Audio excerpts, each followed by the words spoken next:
તો જય માતાજી મિત્રો, જો આપણે હવારમાં બ્લોગ ચાલુ કરી દીધો છે. તો હવારમાં જો આપણે ચાકુ પાડવા ચડી ગયા છે હાલોલની સેતેરી ઉપર ચડ્યા છે જો અંદર. અને જો હવારમાં જેમ કે શાક બનાવવાનું હોય ને છે, પણ જો ચાકુ પાડીને નાખી છે, ફોલવાનું ચાલુ છે. અને હું ઉપરથી પાડું છું ચાકુ, અને અમે જો ઢોર બાંધેલો છે, ચારખોય છે ને આપણે જો ચાકુ વેણવાનું ચાલુ જ છે.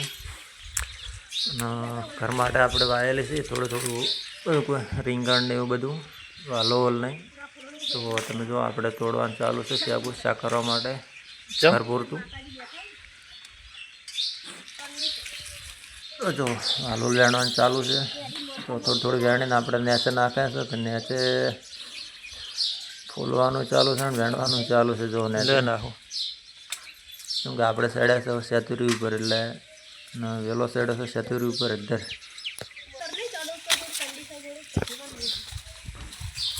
જો તો વેણવાનું ચાલુ છે ને નેચે ફૂલવાનું ચાલુ છે.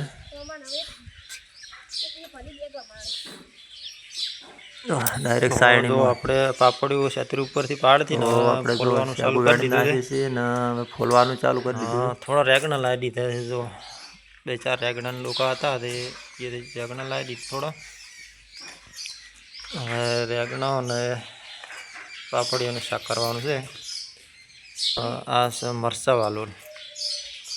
જો અમુક એક ડોકો હતો મરચાં વાલોલનો, અને અમુક શાકુ આવી છે મરચાં વાલોલ. જો આરીને અમુક આરી આ બધી મરચાં વાલોલું છે. એટલે ઘરે શાક કરવા માટે જ વાયેલા છે ડોકા. રેગણો ને વાલોલ ને મરચાં વાલોલ ને એ બધા. તો વિડીયોમાં આગળ બના રહેજો. તો જો આપણે બટાકામાં પાણી ચાલુ છે ને આપણે ફુવારા બદલાવા, જો પેલી બાજુ ફુવારા બદલાવ્યા છે. જો આમાં બટાકામાં હેડી ફુવારા, જો આમાં ફુવારા હેડી બટાકા મીરે તો ફિર બદલાય ખાતર નાખવા જવાનું છે. પેલું બાજુ એક લાઈન બંધ કરો તો વિડીયોમાં આગળ બનાવી રહેજો. તો જો પેલું બાજુ બટાકામાં ફુવારા ચાલુ છે ને આપણે થોડું પ્રેશર ઓછું છે, એટલે એક આ લાઈન બંધ કરવાની છે. તો આપણે આ લાઈન એક બંધ કરવા પડીને લાઈન બંધ કરીને પછી આ ખાતર નાખવા માટે. તો વચ્ચે આપણે એક આ લાઈન બંધ કરી નાખા. આ ચાલુ છે એ રહી લાઈન બંધ કરી નાખીને હવે પેલું બાજુ ફુવારા કમ્પ્લીટ ફરવા મળે છે. જો ફુવારા કમ્પ્લીટ ફરે છે બટાકામાં, ને હવે આપણે ત્યાં ખાતર નાખવા માટે. તો જો આપણે ફટાફટ આવી ગયા હવે ખાતર નાખવા માટે. તો નાખવાનું છે આર્યું ખાતર આપણે. તો જો આપણે 10 ડબલો ખાતર નાખવાનું છે. તો 10 ડબલો લઈ લીધો છે અંદર. રેન્ચુરિંગ ચાલુ કરવાનું છે ખાતર. જો આર્યું ખાતર સલ્ફેટ 25 કિલો વાળી થેલ્યું. તો જો આપણે ખાતર નાખી દીધું 10 ડબલા, અને હવે ચાલુ કરી દે કમ્પ્લીટ હલાઈ. તો જો મંદાળી મૂકીને હવે ચાલુ કરી દે આપણે.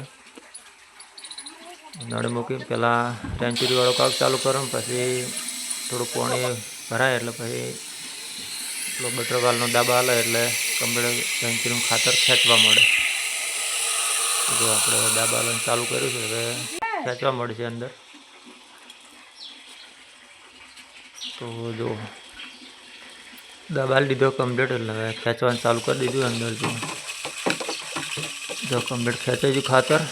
અને જો હાલ ચાલુ છે, હવે ખેંચાઈ ગયું ને આપણે હવે જા ખેતરમાં.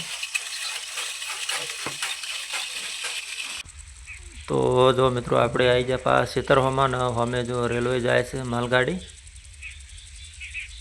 જો રેલવે જાય છે, અને આ બાજુ આપણે પાણી ચાલુ છે ખેતરમાં.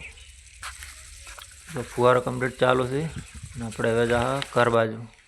જો ઘરે જતા હતા વચ્ચે ગીરગુલ્લી આવી ગયું. તો જો ઘરે આવી જશે ને જો પાડીઓ સાર ખાવાનું ચાલુ છે ડાયરેક્ટ ટુંગરામથી ત્રણ. જો એક તો ગુડીએ પડીને ખાવાનું ચાલુ છે. જો ના એ ખાવાનું ચાલુ જ છે ઉકા ડુકા. આપણે હવે જો ખાવા આવી ગયા ઘરે, ટાઈમ થઈ ગયો તો ખાવાનો. એટલે જો તો આપણે પાડતી વાલોલ ને રીંગણ લાવ્યા હતા, એનું શાક બનાવી દીધું મસ્ત. જુઓ તમે જો શાક પણ મસ્ત બની ગયું છે.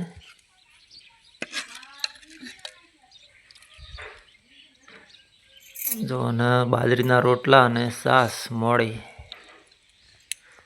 તો જો વધના વાજી જશે પોસ ને જાનવીને આવી જશે 5 વાગે ભણીને ઘરે. આ બધું જો ઢોરણ સાર નાખી છે તે ઢોરા સાર પણ ખાવાનું ચાલુ છે. જો આ મોટી ખાય પેલી બાર નાની પાડી ખાય છે. તો 5 વાગે એટલે સાર ખાઈને દોવાનો ટાઈમ થઈ જાય છે. પેલી બાર બધા શું કરે છે ભાઈ કે સાબી મારી દે આજ તો ભૂખ લાગી છે. આ વટાણા પડ્યા હતા. આ વટાણા પડ્યા વાટકા દાલ ફૂલેલા. સાસ પડી છે પેલા મોડી સા નહીં પડી જોઈ. તો મિત્રો જો આપણે આવી ગયા છે ખેતરમાં અને બટાકા વાયેલા છે. તો આપણે આમાં દાળ 1 વાગે લાઈટ હેડી હતી. આપણે સોર લાઈન પાઈ હતી, બીજું સાડામાં પાઈ હતું. આમાં સોર લાઈનો પાઈ હતી એટલે આમાં હવે આપણે કેમ કે વહેલા 5 વાગે લાઈટ આવે એટલે આપણે બીજી 500 લાઈનો ચાલુ કરશે પેલું બાજુ. 500 લાઈનો પાયેલી છે ના છે વચ્ચે શેટીને જો એટલા શેઠા ઉપર કાંક ના. તો જો આપણે આ બાજુથી ચાલુ કરી દે લાઈનો હવે ફોને કરીને. જો આટલેથી આ બાજુ પાવાની છે ને આ બાજુ તો પાઈ નાખશે આ બાજુની અને આ બાજુની પાવાની છે. તો હારી ચાલુ કરી દે આપણે.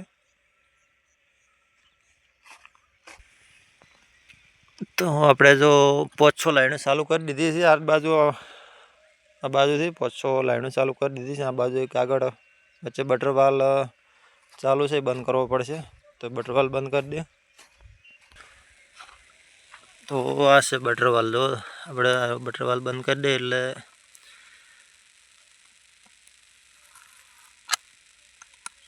તો જો આપણે ફોને કરી બટરવાલ બંધ કરી દીધો. પાઇપ આ બાજુ ક્ષેત્રમાંથી નાખેલી છે એટલે પેલા ક્ષેત્રમાં જાય છે. અને આ છે બટાકા. જો આપણે તો આપણે તમને વિડીયોમાં બતાવે કે આપણે બટાકાનો બહાર ચો બેઠો છે. તો વિડીયોમાં બન્યા રહેજો.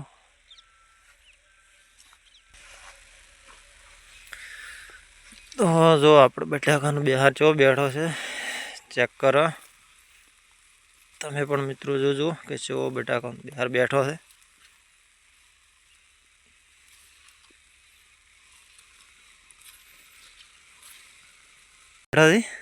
જો સાઈડ હારી છે.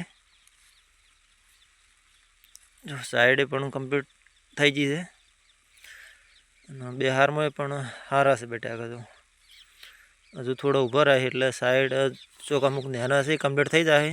સાઈડ તો બની જ જશે. જુઓ તમે જો આ બાજુ કે જો આને બટાકા સાઈડ તો બની જ જશે કમ્પ્લીટ. જો સાઈડ કમ્પ્લીટ બની ગઈ છે. જો બટાકા પણ એકદમ સારા બેઠા છે. હજુ થોડા ઊભા રહે 15-20 દાડા જે એટલે કમ્પ્લીટ થઈ જાય. તો મિત્રો મારો વિડીયો તમને કેવો લાગ્યો, સારો લાગ્યો લાઈક કરજો, કોમેન્ટ કરજો, સબસ્ક્રાઈબ કરજો. જય માતાજી.